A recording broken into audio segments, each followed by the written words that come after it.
This RealAg Radio podcast is brought to you by Focus Herbicide from FMC. When tank mixed with glyphosate, Focus Herbicide provides a complete solution. Burn off and extended control on key grassy and broadleaf weeds like wild oats, bromes, and kochia in lentils, wheat, and more. See your local retailer today. It's time for RealAg Radio on Rural Radio Channel 147 on Sirius XM.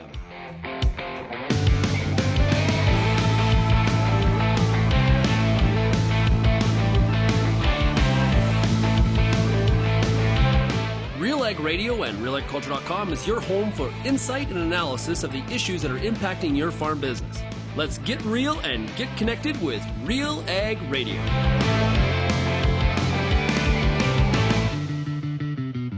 Welcome to RealAg Radio here on Rural Radio 147 at Sirius XM. Shaun Haney, your host here on this Friday edition of the show.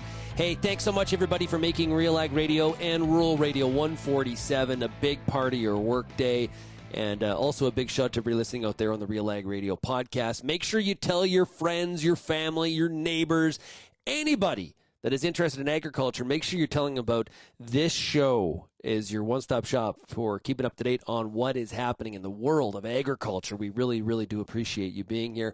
And, of course, Rural Radio 147, we are very happy to be here on Sirius XM as well, and sharing a great lineup all day. You know, in my speeches to audiences this winter, I have heard from a lot of people saying, oh, I really enjoy listening to that channel all day, and also seeing our morning appearances every day on RFD TV. And it is great to share perspective and provide some information on what is happening and what's impacting farmers on a day-to-day basis. So it's, awesome. I'm just really, really happy that you could be here with us.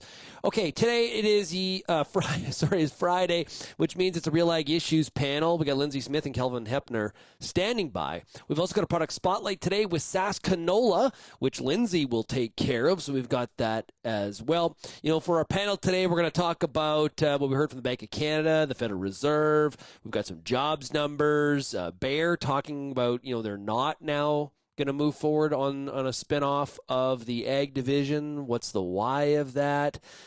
We've got Doug Chorney from the CGC retiring. Kelvin breaking that news yesterday. So we've got lots to talk about today on the program. If you have any feedback on today's show, we'd love to hear from you. Send me an email, shaney@realagriculture.com. You can also find us across all the different social media platforms. Or if you are so inclined, you are always more than welcome to call the RealAg feedback line. That number is 855-776-6147. Okay, let's take a break. We'll bring in Lyndsey and Kelvin. Lyndsey and I have to commiserate. Her Senators and my Flames are unloading. Kelvin's still got hope for the Leafs. We'll talk about that and a whole lot more. You're listening to RealAg Radio, Rural Radio 147. Special treat today. We have a live audience, as you've heard. We are at the Canadian Federation of Agriculture meeting in Ottawa, Ontario. Today's show is brought to you by MNP. So as Canada's chief trade negotiator, Steve Rahul was responsible for negotiating the new NAFTA agreement, the USMCA. In Canada, we call it the CUSMA. We're going to have a renegotiation in 2026 of the CUSMA agreement. On July 1st, 2026, Canada, the US, and Mexico are going to have to confirm in writing that they want the agreement to continue. And if that just happens without much else going on, then we're full steam ahead. If one of those countries decides they're not going to formally commit to the continuation, then we're into a world of uncertainty because the agreement will be in a state of having to be reviewed every year on an ongoing basis until something changes or it expires in 10 years. But I think beyond that, there's an expectation that as we lead up to July 1st, 2026, the U.S. in particular will start pushing for some kind of change. So there could be a negotiation that develops, and there could be a forward work plan coming out of that. Have you heard of Vantage Ag? They're a manufacturer and distributor of liquid fertilizers, and they want to work with you. They want to learn more about you and your goals and build a relationship centered around high-value products and a customized approach. For more information on Vantage Ag, call Paul Sinkovich at 778-919-3370 or visit vantage.ag to get started today.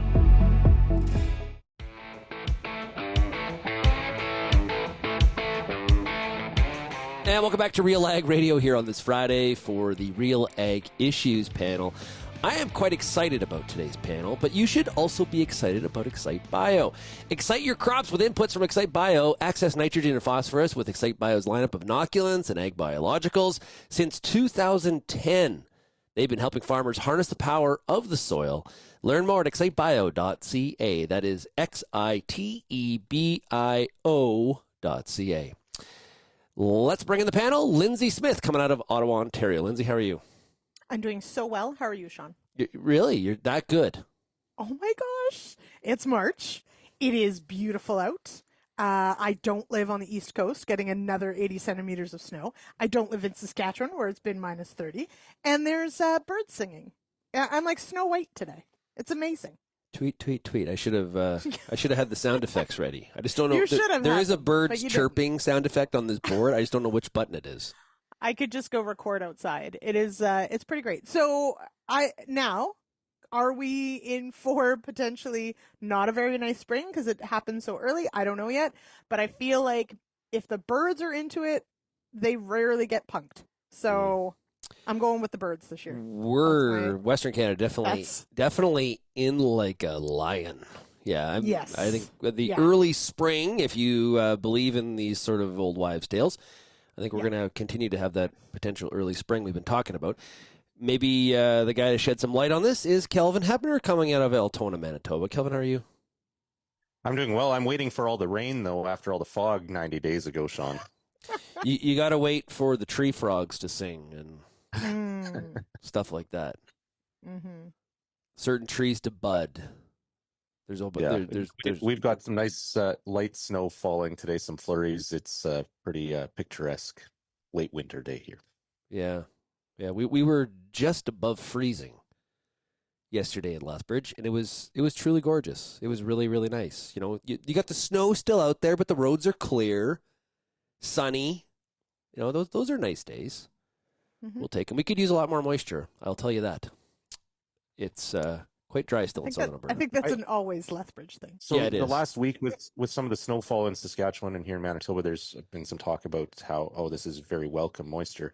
To me, snow is often overrated as a source of moisture, though. Like, sure, you get some of that melt effect when it melts, but how much moisture does it actually provide? You know what? I think it's a good point, Kelvin. It's sort of like when you add a Russian at the trade deadline and try to win the Stanley Cup. It can be, you know, there's some positives there, but it kind of tends to be a bit overrated. You know what happened to Don Cherry when he said that kind of thing, Shaun? Yeah, exactly. Are you trying to get canceled? Well, this isn't about face masks, so I think we're fine, or face shields. So I think we're okay. But it is a good point, and I am impressed that you can bring in sports into such an analogy. But there is so much that happens between snowfall and actually getting the crop in the ground. And if the ground's still frozen, you get a quick melt. It all just runs off anyway. So it really will depend on what conditions we get for the spring melt as to how impactful the snow will be. That being said, there were areas that did get, you know, significant amounts, like over 40 centimeters, which, you know, maybe it sticks around, but it's still a big unknown. Yeah. And to me, it's more positive for filling dugouts and water reservoirs that have depleted. True. It'll be good for that for sure. And good for pasture. Yep. Like pasture. For sure. Somewhat. Yeah, for sure. Yeah, Paige Holmquist, our social media coordinator, she her dad Bruce landed at the Saskatoon airport. Like, was that Tuesday? Yeah, something and like that. Yeah. We shared some pictures and couldn't find the car. It was like in an entire snowbank. Nothing like getting in from Hawaii or Mexican holiday, and you're like, this cold weather. I guess we're back, and then you don't plan ahead. You left your jacket in the vehicle? Absolutely, Yeah, exactly. And you're probably still wearing shorts because I'll be okay just running to the vehicle. And you get out there, and your vehicle is entirely immersed in snow. Anyway. Who doesn't love that? Cowboy Bobby Mack will be fine. It's fine. Yeah. Get a cab and go to Home Depot and get a shovel. Go buy a shovel. Come back. Okay, Kelvin, this week you were at Crops Convention, which is the Canada Grains Council and the Canola Council of Canada having their big annual meeting. It's always a pretty good turnout. Lots of our audience, I'm sure, there, taking in some of the sessions and lots of chatter in the hallways. Curious, what was kind of the mood, the takes? What would you perceive? Well, I think first of all, everybody, it's great to see the industry come together and everybody in one room like that. So good to catch up with people, and I think there's a lot of excitement just generated by that. Just like at Commodity Classic would be kind of a U.S. version last week in Houston, kind of some of that similar buzz. But overall, I would say that there's a lot of uncertainty facing our industry, a lot of challenges, whether we look at the political side of things, economic, trade. Just a lot of uncertainty. One point that was emphasized and that I hadn't really thought of before, Emily Rees, the CEO of CropLife International, talked about how over 60% of the world's population, or people that live in countries with over 60% of the world's population, are going to the polls this year. So there's a lot of promises being made and money being spent and different campaigns underway, promises being made that are creating some uncertainty, and some of that trickles into our agriculture sector when it comes to regulations and programs and those types of things, especially, and that ties in with trade as well, with the shift towards protectionism that we're seeing in a lot of countries. Yeah, you and I were chatting off air about how, although the farmer is now recognizing the potential negative margins in 24 and trying to steer through that, the industry has been out in front of this. This is something that some of these companies have been working on, and cutting back and travel restrictions for like 18 months. Yeah, I don't know if there's more risk aversion or just more cautiousness in industry, but I think a lot of companies have prepared for this. Farmers, I think, have taken steps to prepare for this downturn as well. But it's becoming real when we look at commodity prices. Maybe we are starting to see some bottoms in some of these markets, I'm hoping. Yeah. But and especially as we get into spring and weather rally season here in the early months of the growing season. But that certainly was something that was on the minds of a lot of people from industry and farm groups at the Crops Convention this week as well. Now, Lyndsey, I'm going to mention this to you because this is a bit of an open wound for Kelvin. So you and I better just talk about this because I know this I'll go hurts. grab a coffee. This hurts. Exactly. See you, Kelvin. Yeah. There is a lot of unsold 23 crop on the farm. Oh, yeah, this is a bit of a sore point. There is. And you know what? Like, this is one of those scenarios where it's like, yeah, you look back and you think, shoulda, coulda, woulda. And then to pour salt in the vinegar, lemon juice, whatever in the wound, it's the now what do I do? So I don't. Yeah, more important question. Yeah, absolutely. Right? Like, now what do I do? Because there are definitely people, I think, that are holding on, saying, okay, no, we've bottomed out, like Kelvin mentioned. Maybe I'll wait for it to tick up. But what if it doesn't? And how long can you wait? Like, cash flow is still a thing. Bin space is still a thing. Seeding is going to get underway here soon. Like, there's a lot of moving parts here that, if you didn't sell, and I think as we've talked to more and more people, as people are willing to share, there is a lot of crop out there still in bins. And so now it's, what do you do? What do you do with it now? Yep. No, and hey, there's holders' regret. And you know what? You made the decision with the information that you had, and there's no one being critical here. Now, I think you've hit on it exactly. Is okay. Now, what do you do?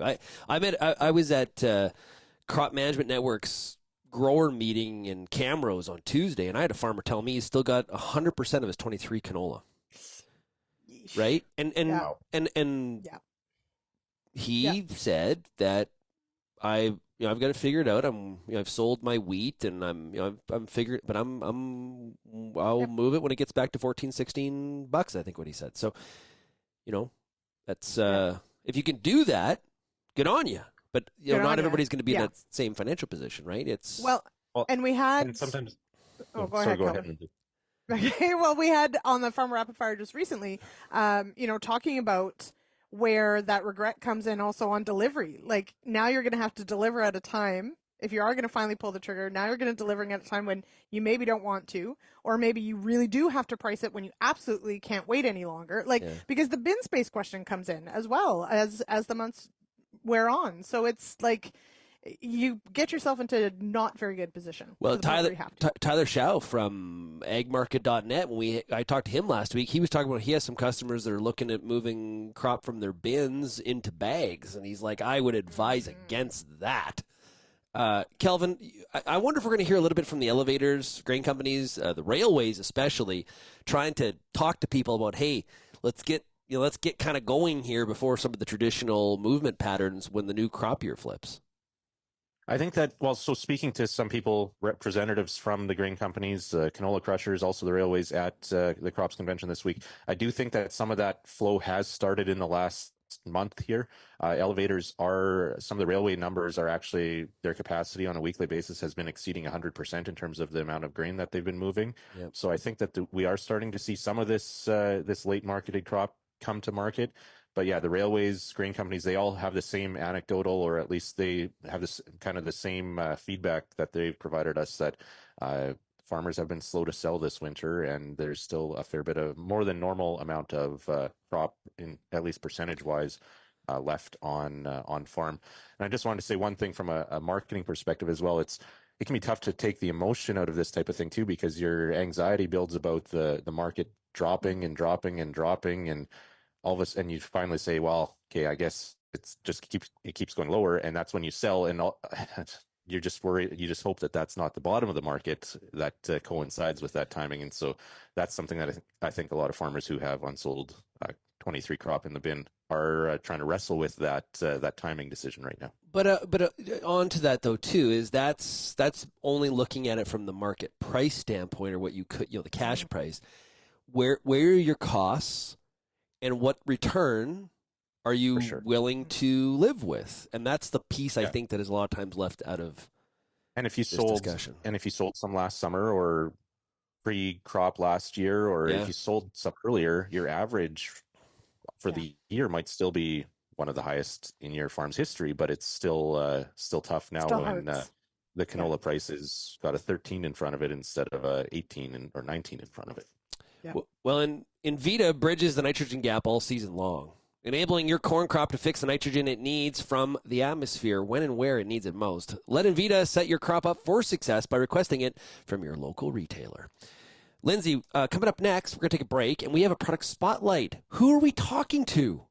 Well, this is Kaeley, and she's with SaskCanola, and we're going to learn all about the super cool trials that farmers can take advantage of this year. You're listening to RealAg Radio, Rural Radio 147.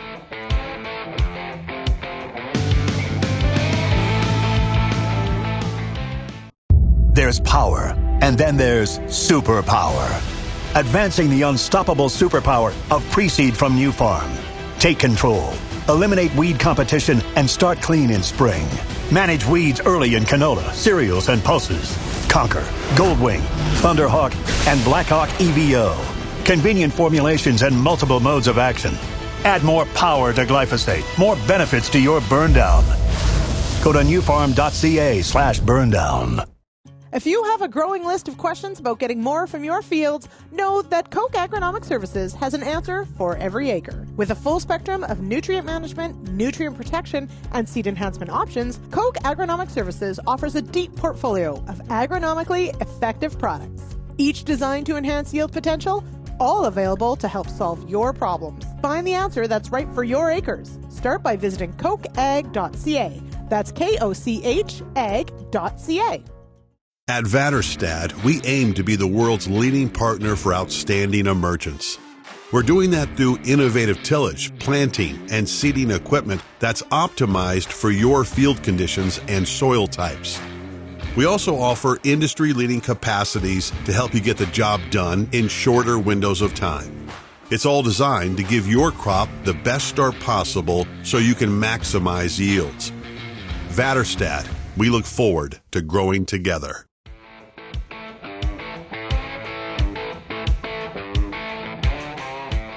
I am Lyndsey Smith, and joining me now is Kaeley Kindrachuk. She's the Agronomy Extension Specialist with SaskCanola. Kaeley, how are you? I'm good. How are you? I'm doing really well. I did not get all that snow that you got, so I'm doing just fine, actually. We're still digging out. But hey, we are going to talk about exciting things to happen in 2024. This, I feel like, is maybe a good one. Moisture is a good thing. Absolutely. Yeah, we are not ever going to say no to any moisture. Yeah, absolutely. Okay. Today, though, we are going to talk about, as we mentioned, an exciting thing, top-notch farming trials tell me about these trials. What is this all about? So Top-Notch Farming Trials are SaskCanola's new on-farm field-scale research program. This program is meant to answer questions that farmers and or agronomists might have that are specific to their farm or operation or their area. These trials they're simple to implement, or we design them to be simple to implement, but they're also replicated and randomized to ensure that we account for any field variability and we receive meaningful data in the end. Well, I was going to say, so that's a key part, is that these are field scale, which can sometimes be daunting, but you are making it in such a way that, farmers who want to participate or agronomists who want to participate, making it as easy as possible, but still maintaining the integrity of the study. Absolutely. Yeah, we recognize that there's an element to field scale trials that makes it a little bit more difficult than when we start having a lot of variables within the small plot trials. So we wanted to take some of that out, make it easier for the growers to seed or spray, whatever the protocol may be, easy for agronomists to collect the data, yet the information that is received at the end is quite usable for the farmer. I want to talk about some of the benefits that those that participate are going to be able to garner from these. But before I do that, what kind of trials are we talking about? Is this, big picture, brand new sort of ideas that have never been done? Are these individual questions that farmers came to SaskCanola and said, I need to know about this? How did you sort of decide what's going to go into these top-notch trials? So kind of a little bit of all of the above. We do seek the input and ideas for these trials all year long. So if a farmer is seeing in May and they think, oh, hey, this would be a great trial, they can text or email us and we can put it on the list for the future. The ideas that we receive the most requests for, though, are likely what we will be writing protocols on. And we do consult with board members or other growers throughout the year to make sure that we're kind of on the right track with what farmers are looking for. We do a lot of work with the other crop commissions, and then Christiane Catelier with Indian Head Agricultural Research Foundation and Kayla Slind with Western Applied Research Corporation to help guide these programs and manage some of these programs for us. For farmers who are interested, or agronomists who are interested, what sort of benefits would you say those that participate can sort of garner from these trials as maybe incentive to take part? So one of the biggest benefits to joining this program is that farmers can conduct a research trial on their own land using their own equipment with many of their existing practices. They will have access to their agronomist to help with the data collection and also a research expert, so Christiane or Kayla. We also will be doing the statistical analysis of the data afterwards, and the farmer cooperators will receive a report back, which will help them with future decision making. And lastly, they get to join a network of farmers and agronomists who are interested in on-farm research, be invited to join a joint field tour between all of the participating Sask crop commissions, and an invitation-only results banquet. So they gain primary access to the results of other on-farm field-scale trials in Saskatchewan as well. Very cool. Okay, so now to really get excited about this, because of course there are a couple months before we'll hit the field, especially when you're still digging out from that snowfall. But for those who are interested, who want to do this, what trials are already sort of getting hammered out as far as protocols? What might some of the topics look like this year? So interested farmers for this year can choose to participate in one or all four of the protocols that we're going to be offering.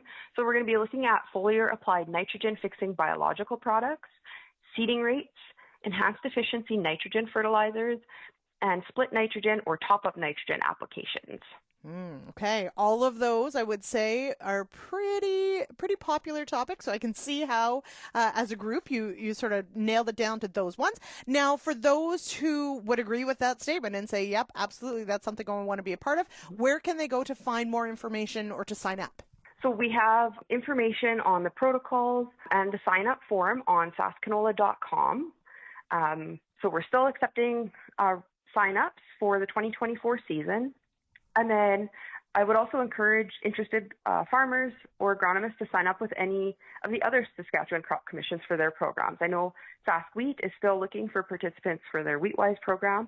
And what's really cool about what we do, too, is that SaskCanola and Sask Wheat have been working very closely together to offer some of these protocols as joint protocols. So if farmers are interested in canola, they can also look at it in wheat as well and have a look at the differences between the two crops and the protocol. Kaeley, thank you so much for joining me on the show today. This is pretty exciting. I can't wait to see what farmers learn in 2024. Thanks for having me, Lyndsey. All right, and we'll be back with more right after this.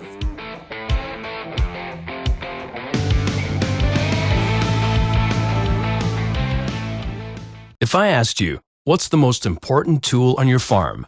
You'd probably think of tractors, trucks, and implements first. But it's actually something much bigger than that. Your soil is the most important equipment you own. The real question is, are you doing enough to keep it running at peak performance?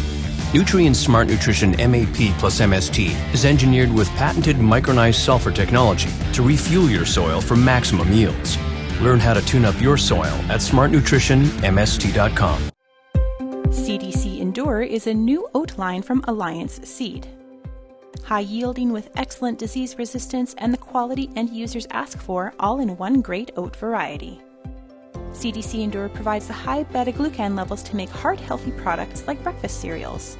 For more information on CDC Endure oats, as well as any other products from Alliance Seed, check out allianceseed.com or visit any Alliance Seed authorized retailers.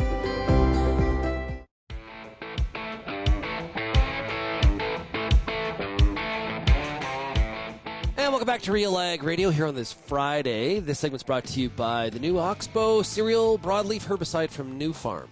Oxbow is powered by Duplasn technology. Sounds tough. That is a workhorse on resistant kochia and other tough weeds in wheat and barley. Destroy that kochia with Oxbow cereal broadleaf herbicide. Newfarm.ca. Okay, Lyndsey Smith, Kelvin Heppner, Shaun Haney, all of RealAgriculture here with you here on this Friday. Well, let's talk about the jobs numbers quickly. Kelvin, Canada and U.S. reporting jobs numbers for February today, and some similarities kind of between the two a little bit. Yeah, both in both cases, well, here in Canada, we added 40,000 jobs. Expectations were for 20,000, so exceeded expectations. In both cases, though, the unemployment rate rose. In the U.S., it's up to 3.9%. Here in Canada, edged up to 5.8%, as our population in Canada continues to grow faster than the number of new jobs being created. So, and on the wage growth side of things, both countries' numbers slowed down, or the increase at which, the rate at which hourly wages are increasing slowed down slightly. So I think that probably gives central banks, that would be on the side of the tally of favoring cuts sooner if we're not seeing wage inflation spiral happening here. Yeah, revision down for the prior 2 months in the U.S., 167,000. Yeah, that's significant too. Yeah, some big numbers. Yeah, well, that seems like a lot. But this has been kind of a pattern in the U.S. is revisions like, oh, kind of messed up the number. We got to scale her back. Yeah. That seems to be kind of what's been happening. There's a reason some people refer to these jobs numbers as coming from a random number generator. So because it can be revised. Is that the theory that you're supporting over there at Heppner Analytics? Maybe not completely, but it is. I think we do put too much weight in the month by month numbers, especially when they can be changed and are changed so often. And it's good that they're changed because hopefully they're more accurate then. Yeah. Well, Lyndsey, we had the Bank of Canada hold the Bank of Canada rate for the fifth consecutive time. So it just sort of, and they were pretty, and the Globe and Mail had a story where they, they said that Governor Macklem was tight-lipped. It kind of feels like we're just waiting for the U.S. to make the first move on this, which I'm not criticizing. It just seems to be that's the way we're going. Well, and I think maybe we are. I know there was some commentary certainly with Macklem not wanting to really feed the rumor mill as, hey, yep, they're coming down, because that potentially could heat things up. And that would mean they couldn't do it when they want to, say in June or whenever. Maybe it's September now. I know it's sort of been pushed forward maybe.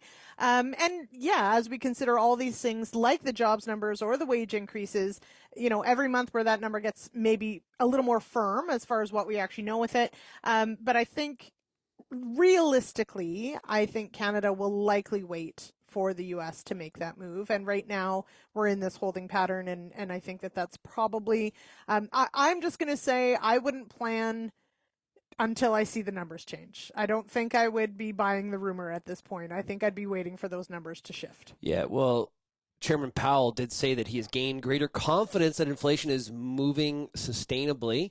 He said we want to see a little bit more data so that we can become more confident. Mm-hmm. So people felt that, it seemed like the number that as I was kind of doing some research this morning, the thought now is 3 rate cuts. I don't know. We went from 6 to now we're at 3. Yeah. Well, I don't think so. So that's the other thing. My uneducated theory is that we're going to see as patient as they've been to do the first cut. I think they'd be very patient in the series of cuts. Does that make sense, Kelvin?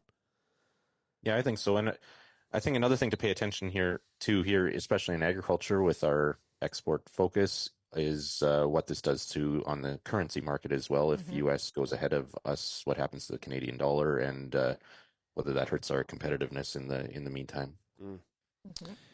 Something to ask some market analysts and economists about. Yeah, for sure. You mean we're not enough, Kelvin? Is that what you're saying? That was a very passive-aggressive way to throw shade our way, Lyndsey. I see what he's doing there. I feel somewhat damaged, Kelvin. Anyway, okay. Yeah. Well, hey, Lyndsey, what's your thoughts on what's been going on with Bayer? That there was this talk of I guess a spin-off of the ag division. Yep. Doesn't sound like that's going to happen. Not now. The CEO made it very clear this is not this is not never. This is just not right now. Yeah. So what are your thoughts? Yeah, that's right. Yeah, go ahead. I think that is the key point here, is that they've sort of taken that off the table for now, but definitely not a never. And to me, that means that, like, as much as they're saying it's not immediate, and I think that's important, they need to tell that, they need to put the word out on sort of what the plan is for the year ahead. I get that. So they're adding a bit of, stability to that conversation, but I definitely, maybe that's the decision they've made right now, but they've really left the door open for a continuation of this conversation as the year progresses, as next year goes on. And so, I think they've left that door quite wide open as far as this eventually being a consideration and maybe happening. So, that we'll see how it plays out, but definitely that door is still open, just not immediately. Yeah. The CEO Anderson was also providing commentary yesterday in an interview with the Financial Times, talking about, were they going to put out a new round of equity finance or fundraising? And he kind of threw that out too, because he didn't want to dilute, the current shareholders' equity. In the statement that you worked on a story for, Kelvin, he also kind of threw out the idea of doing some sort of sell-off of the ag division. And that makes sense too, because if Bayer doesn't like some of the litigation issues related to glyphosate court cases, an acquirer is, there's going to be a lot of bloom off the rose of the value of that entity until that litigation is solved, which is why they're really trying to move ahead the litigation issue by trying to settle out of court. Yeah, exactly. And he said if they are looking at a sell-off or selling one of their divisions, so Bayer's got 3 divisions: pharmaceuticals, consumer health, and agriculture or crop science. And he said if they were looking at selling a division, that would really only be relevant for the consumer health business because of the situation that agriculture and crop science is in with the pending litigation and uncertainty facing the business there in the U.S. around glyphosate, like you said. And that consumer health business just happens to also have a really good track record of positive financial results. And right now, if you look at the overall state of the market, valuations right now are probably similar to what we feel with crops, not super strong at the moment. And so that's kind of the explanation Anderson gave for why they're not going to move ahead with the selling. Public offering for one of the divisions, such as crop science, he said would require an all-hands-on-deck effort for up to 2 years, which would delay revenues and jeopardize access to financing in the meantime. So he thought the cost of an IPO for the ag business would be too great. Those were some of the the rationale why they decided to continue to move ahead. And I think he kind of gave like a 2 to 3 year time frame for they're not going to make changes for 2 to 3 years at least, and then maybe revisit this idea after that. Yeah. Which would also coincide probably with some of the litigation being cleared up in the U.S. In other corporate news, we probably should say congratulations to Laura Orr for being named the new Canadian commercial lead for Corteva AgriScience. So Laura Lee is somebody that we've worked with a lot in the past. We used to do the Tech Tour events. So, yeah, we did, 5 years of the Tech Tour? 4 Tour live, riding Riding the bus from city to city or town to town across Western Canada. Oh, we had fun. Yeah. We had fun. The stories from the road we could tell.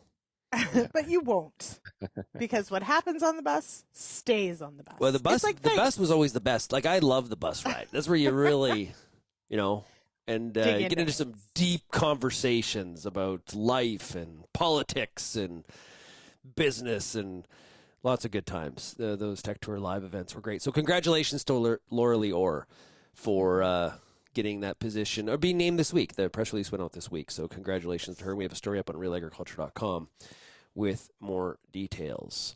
Okay, we're going to take a break, but first, for balanced nutrition with micronutrients, the best answer is Wolftrax DDP from Koch Agronomic Services. To learn how Wolftrax can ensure nutrient availability through a crop's growth cycle, visit kochag.ca. That's Koch, KOCHAG.ca. We'll be right back here on RealAg Radio right after this.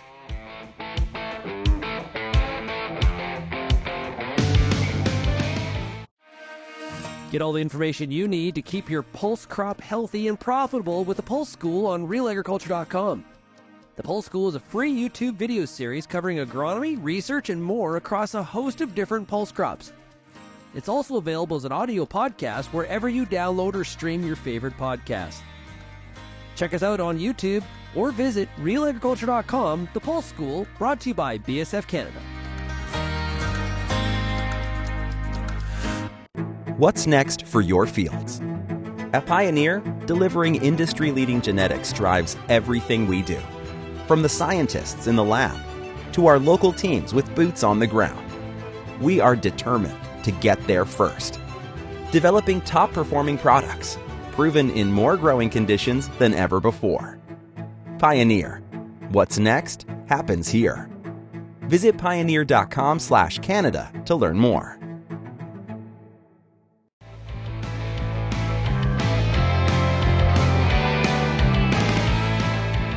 And welcome back to RealAg Radio, RealAg Issues Panel. Shaun Haney, your host, joined by Lyndsey Smith and Kelvin Heppner. All of us from Real Agriculture encourage you to go to RealAgriculture.com over the weekend to keep up to speed on everything that's happening in the world of agriculture. And if you enjoy podcasts, you can download this one, of course. But there's a whole plethora, a portfolio, a grouping of tons of podcasts that we're producing on a weekly basis. So please check that out wherever you get your podcasts. Vaterstad is partnering with Canadian farmers for outstanding emergence. Their line of tillage, seeding, and planting equipment offers solutions for all soil types, field conditions, and tillage practices, helping you to maximize yield. To learn more and find your local dealer, visit vaterstad.com. Okay, Kelvin, news.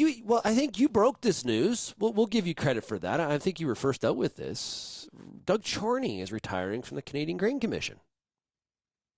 Yeah, Doug Chorney's been at the CGC now for just over 7 years, including the last about 3.25 as the chief commissioner of the CGC. And he let the staff at the Grain Commission know this week that he is not going to be applying, or he's going to be ending his time at the CGC when his current appointment, his term expires at the end of April. So the federal government back last spring of 2023 opened up applications for the chief commissioner role, and they hadn't found anybody back in December when Chorney, his appointment originally ended. So he agreed to this 4-month extension, 4-month extension, and he's now going to let it lapse, and he's going to return to farming at East Selkirk. He's maintained his farm throughout his time at the CGC, but he said he's looking forward to spending more time on the farm. before this, he was president of Keystone Ag Producers. So it's been many years where he said he's been worried about missing meetings and balancing that with the farm, and he's looking forward to his summer on the farm. Yeah, I was at the CAT meeting. I emceed the banquet. I saw Doug there. I've seen him at numerous events this winter. That's so. How long and what does the search look like for a new chief commissioner? Well, and that's a good question because I don't think they've found anybody yet. And if you look back when Minister McCauley was Ag Minister the first time around, there was a point where all three commissioner roles at the Grain Commission, Chief Commissioner, Assistant Chief Commissioner, and Commissioner, were all vacant at one point back in 2016-17 around then. So not sure what to read into that. Of course, the Grain Act review has been completed again, and we're waiting for legislation. And Minister Bibeau, the previous Ag Minister, said that she was hoping to have something out by the end of 2023. Well, that came and went, and we saw a change in Ag Minister, and it's all up in the air again. It sounds like there's no clear timeline now on when that legislation could come forward. And, of course, we have a federal election around the corner, next year. So, or in 2 years, it'd be fall of 2025. Fall of 25. 25, yeah. So end of next year. So whether we'll see it before that or not, there's a lot of when I asked Chorney about Doug about some of his highlights at the Grain Commission, he had a long list, but some of it was severely limited by what they're able to do and all up in the air in limbo because of this legislative change that they're anticipating with the Grain Act, and that hasn't come to fruition. So there's still some uncertainty surrounding the Grain Commission and what happens going forward, and that includes that surplus that farmers would like spent or paid back. I wouldn't think, and my perception is being chief commissioner of the Grain Commission is not exactly a job where it's like an open field, where it's like, you know what, change needs to happen, go to it, Mr. Chief Commissioner. You would constantly be fighting bureaucracy, and we don't do that here. That's my perception. Yeah. Maybe I'm wrong, but. Well, I think part of this too is this is why I think it's such a challenge to find people to be willing to take on these roles, is that there is quite a bit of controversy about, what the Grain Commission with this surplus and what they're going to do with it. And then, yes, we've had this promised, renewal of the Grain Act, changing of the Grain Act, what it's going to do, the role of the Grain Commission, all up in the air over and over and over, sort of hanging over there. So there's the day-to-day operations that still have to happen. There's some really meaningful stuff that the Grain Commission does, but there's all this other stuff going on that, you need to be, a certain person with, a certain background and skill set and et cetera. And frankly, if you are that person, you probably have a lot of other opportunities that maybe don't have quite the same bureaucratic headaches attached to them. And so, my hat's off to anyone who has been filling this role, to Chorney for taking the time away from his farm, because it's a significant undertaking. And so good for them for carrying on. But it is, I think, going to be a challenge to fill this role for a lot of, very valid reasons. We have taken so long on this Canada Grain Act review.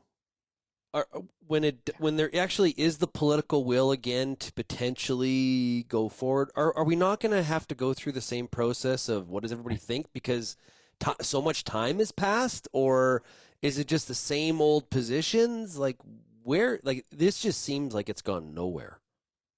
Yeah, and unfortunately, it looks like it's on that path right now, where if we see a change in government next year, it's not going to be at the top of their list of priorities to start with. And so by the time they get to it, are we up against another election cycle? Okay. So on that point, going on over, it's a broken record situation. Let's assume there is a change in government. What do you think is their number one priority from an agriculture perspective?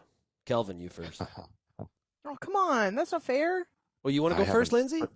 Yeah. Go. Okay, Lyndsey, go. You go first. You have something. Eliminating the carbon tax first. Yeah. Okay, so done. And then they're going to do something really stupid on biofuels. And I'm just going to leave that open to interpretation. You decide what that means to you personally. Those are my top two. Okay, Kelvin, go. That was definitely another theme. Shaun asked earlier in the show about themes at the Crops Convention in Winnipeg this week, and uncertainty around biofuels and political support for it going forward is certainly something that's hanging over that room right now when it comes to canola crush capacity and all the investment in Saskatchewan and, of course, in the U.S. in soybean crush as well.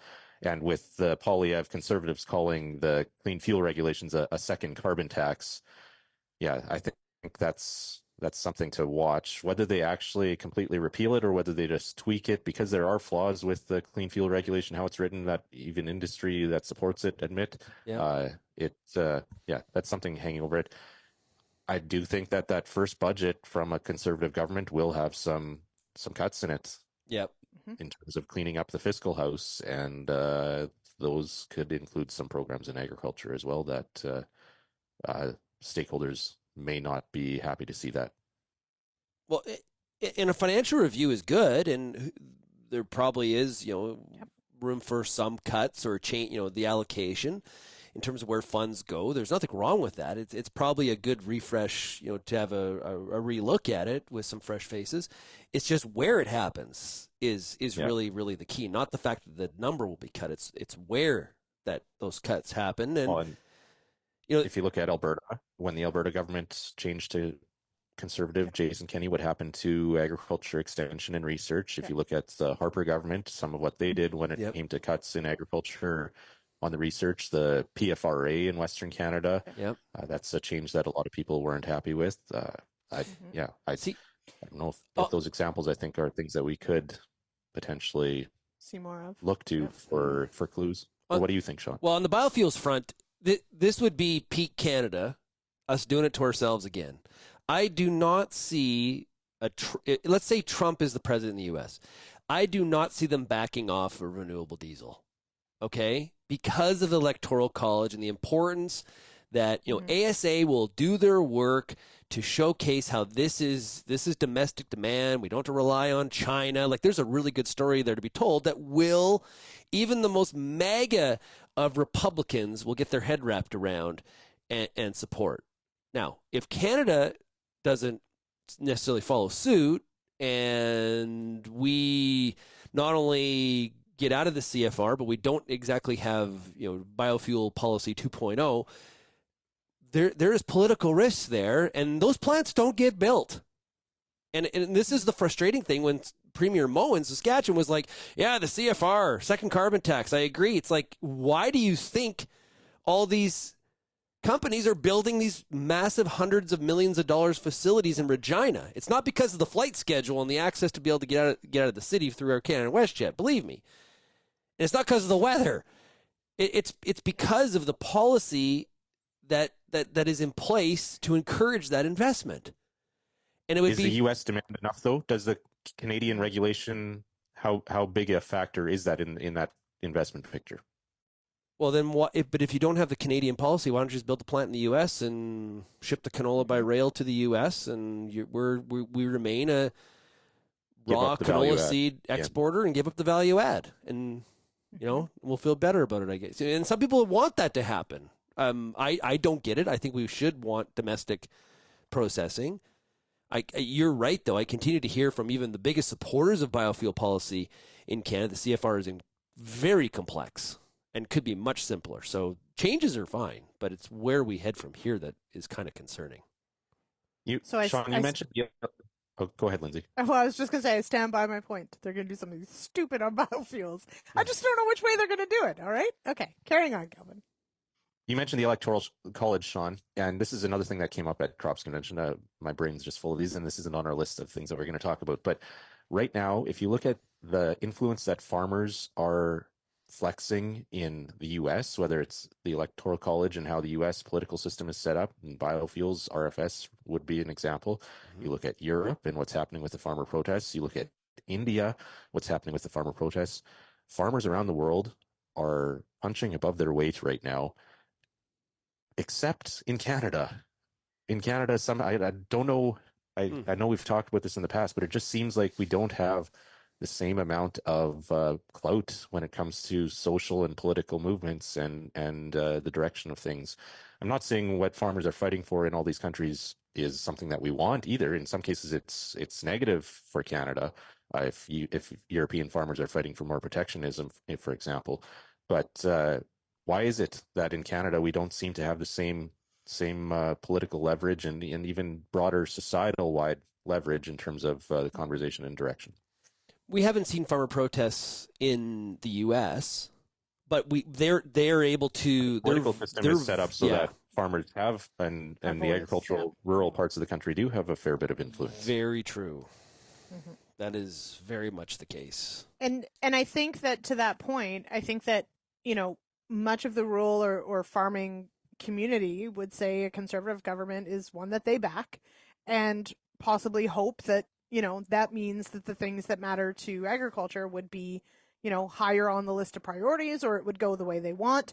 But, to that point, is that really in even the top 5 of a new conservative government? Maybe on the agriculture file, we can talk about the things that are important. But to this conservative government coming in, let's say, in October of 25, after Justin Trudeau, are agricultural topics even going to be in the top 5? Maybe, but they're not in the top 3. I think, well, the carbon tax is very much, especially with all of the work on 234, I think the carbon tax, although a mainstream issue, is very much an ag policy at this point. Yep, I would agree. That would be the one. Yep. And I think you're going to see more of a... It becomes easy to take the farm and rural vote for granted when you know they're going to vote for you. Well, this is what I tell audiences. All about getting the Toronto vote. Yeah. The Toronto, Vancouver, suburban vote. Yeah. I show audiences all the time, some of our Real Agri Studies data where 2% of farmers think the federal government is supporting the industry well. Yep. But the reality is that, that doesn't allow you to get a lot of policies through, because the current government knows that no matter what they do, you're not going to vote for them. Like, you double your support and you're at 4%. But the reverse is true, like you just said, Kelvin. A conservative government knows that you can do anything to agriculture and they're still going to vote for you, right? And for the most part, a lot of times that makes audiences kind of uncomfortable. They sort of, it's like you can just sort of see the twitching in the seats. But I think that realistically, that is, you have to understand that is the situation. It doesn't mean that the government can't do positive things for agriculture. It just means we have to still lobby. We still have to have our arguments and our reasoning. We still have to have good people at the table to advocate for this industry at a for the policy level that we absolutely need. We can't just assume that a blue government is going to have agriculture's back unless we speak up and say what we want, which is not necessarily and for good reason. We're how many, feels like decades into this Liberal government that, at every turn we've sort of felt like we're not heard anyway. At some point you kind of give up, right? The writing's on the wall. We know we don't have a voice. And I can see where at least the grassroots level, there's a bit of defeatism. I'm not saying that at the lobbying level at all. Right. The one that the decision that kind of fascinates me on what they do is what they do with the public breeding system, plant breeding. That's the one. The current government has provided mixed messages on what they're doing with plant breeding going forward from a public standpoint, telling different groups different things. I will watch with interest if that continues under conservative government, or they plant the flag and say, hey, we're 100% committed to public plant breeding, or we're out of the business. And that's one that, and hey, our audience, there's people on all sides of that one. Like, I've seen it in my speeches when I bring that up. It's a divisive topic for sure across farm country. Hey guys, we're out of time. Boy, this went so fast. It's too bad. It's already over. This has been a lot of fun. Kelvin, have yourself a great weekend. Thank you. Everyone else as well. Lyndsey, enjoy your weekend. Both our Flames and your Senators have really unloaded the roster. So I guess we're it's going to be a good one. But you know what? Fresh page. Hop on the Toronto bandwagon. We're going to go I was just going to say, we're going to go. We're going to win just as many playoff games as the Leafs do. That is entirely correct. So eat that See what one, I did Kelvin. there? Okay, if you have any feedback on this show, we'd love to hear from you. shaney@realagriculture.com is my email address. Or, of course, you can call the RealAg feedback line, 855-776-6147. Thanks, everybody, for getting real and getting connected with RealAg Radio. Have a great weekend, and we'll chat with you again on Monday. Cheers, everybody.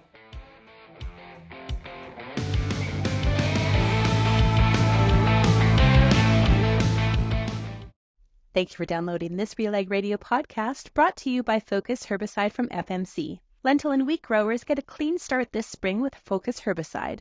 Along with early burn-off and extended weed control, Focus herbicide provides excellent resistance management. See your local retailer today.